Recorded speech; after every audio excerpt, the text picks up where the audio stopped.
नमस्कार बच्चों, आज हम कक्षा 7 में एक नया अध्याय आरंभ करने जा रहे हैं। अध्याय नंबर 16 जिसका नाम है वाक्य विचार, द सेंटेंसेस।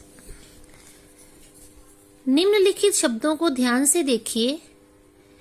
पहले नंबर पे जो वाक्य है, खेलती आंगन में जूही घर के अपने है। अब आप देखो, इस वाक्य में शब्दों का एक समूह है, लेकिन ये समूह सार्थक नहीं है, इसका कोई अर्थ नहीं निकल रहा है। अगर हम इसको ऐसे बोलते कि जूही अपने घर के आंगन में खेलती है, तब इस वाक्य का कोई अर्थ निकलता है, ये वाक्य सार्थक होता है। अगली उदाहरण देखते हैं। अध्यापिका सुरेखा की रही जोर जोर से हिंदी उसे पढ़ा है।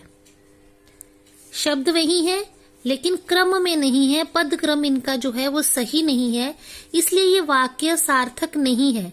अगर हम ये कहें, अगर हम इन पदों का क्रम बदलकर उन्हें इस प्रकार प्रयोग करें कि अध्यापिका सुरेखा को जोर जोर से हिंदी पढ़ा रही है, तब इस वाक्य का अर्थ हमें समझ आता है। यहाँ एक बात ध्यान देने योग्य है, शब्द वही है, लेकिन हमने उसका क्रमबद्ध तरीके से जोड़ा तो वाक्य का अर्थ सार्थक हुआ। और अगर उन्हीं शब्दों को हम सही क्रम में नहीं जोड़ेंगे, क्रमबद्ध नहीं लिखेंगे, तो वाक्य का कोई अर्थ नहीं निकलता, वाक्य निरर्थक हो जाता है। हम देखते हैं कि पहली और दूसरी पंक्ति में लिखे शब्दों के व्यवस्थित क्रम में न लिखे रहने के कारण ठीक से कोई अर्थ स्पष्ट नहीं हो पाता। अतएव जब तक शब्दों को व्यवस्थित होते सिलसिलेवार सही क्रम में रखकर बोला तथा लिखा नहीं जाता है, तब तक शुद्ध और स्पष्ट कथन नहीं बन पाता है। कथन मतलब कही गई बात या वाक्य या सेंटेंस। अब इससे वाक्य की क्या परिभाषा सामने आई? सार्थक शब्दों के व्यवस्थित समूह को, सार्थक यानी जिन शब्दों का अर्थ निकलता हो, सार्थक शब्दों के व्यवस्थित समूह को वाक्य कहते हैं। अब इसी वाक्य को जो गड़बड़ ऊपर लिखा हुआ है सही करके नीचे लिखा गया है। जूही अपने घर के आंगन में खेलती है, सुरेखा की अध्यापिका उसे जोर जोर से हिंदी पढ़ा रही है, जैसा कि मैंने आपको पहले ही बता दिया है। अब हमने देखना है कि वाक्य के अंग कौन कौन से होते हैं, वाक्य के हिस्से कौन से हैं, खंड कौन से हैं, कुछ भी नाम दे सकते हैं। वाक्य के दो खंड होते हैं। पहला है उद्देश्य, जिसे आप सब्जेक्ट कहते हैं। दूसरा है विधेय, जिसे आप प्रेडिकेट कहते हैं। उद्देश्य यानी सब्जेक्ट यानी क्रिया करने वाला यानी कर्ता,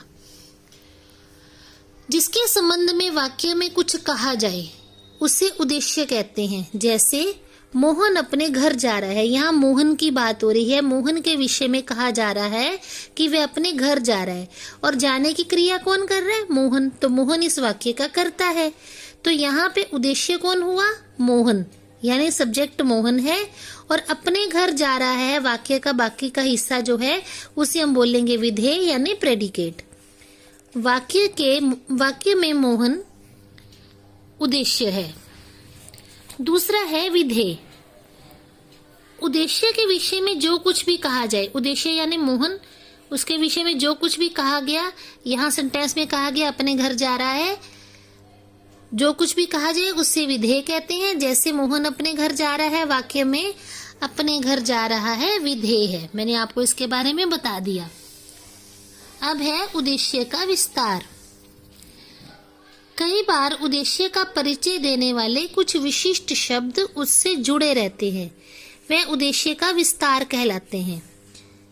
जैसे अब उद्देश्य कई बार अकेला व्यक्ति का नाम होता है, लेकिन कई बार उसकी पहचान बताने के लिए कुछ शब्द उसमें जोड़ दिए जाते हैं, उसका परिचय बताने के लिए, पहचान बताने के लिए, जिसमें शब्दों में विस्तार हो जाता है, शब्द बढ़ जाते हैं। जैसे राम का छोटा भाई मोहन स्कूल जा रहा है, यहाँ बात हो रही है मोहन की। मोहन यहाँ पे उद्देश्य है, स्कूल जा रहा है विधेय है, प्रेडिकेट है वाक्य का। लेकिन मोहन का परिचय देने के लिए ये शब्द जोड़े गए हैं, राम का छोटा भाई, ये मोहन के साथ जोड़ दिया गया है उसकी पहचान बताने के लिए। तो हमारा उद्देश्य का विस्तार हो गया, और हमारा उद्देश्य क्या बनेगा? राम का छोटा भाई मोहन, ये उद्देश्य रहेगा, और स्कूल जा रहा है ये विधेय बन जाएगा।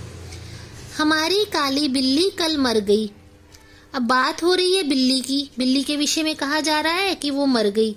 अब बिल्ली करता है, मरने की क्रिया उसके द्वारा हुई है, तो यहाँ पे बिल्ली उद्देश्य है और कल मर गई विधेय है। लेकिन हमारा यहाँ पे जो उद्देश्य है वो विस्तृत है, उसमें विस्तार किया गया है उसकी पहचान बताने के लिए, हमारी काली बिल्ली। तो यहाँ उद्देश्य क्या बनेगा? विस्तृत उद्देश्य बनेगा, खाली बिल्ली नहीं बनेगा। हमारी काली बिल्ली ये उद्देश्य है और कल मर गई ये विधेय है। पहले वाक्य में मोहन उद्देश्य है जिसके परिचय को स्पष्ट कर रहे हैं राम का छोटा भाई, अतएव राम का छोटा भाई मोहन उद्देश्य का विस्तार है। ठीक है।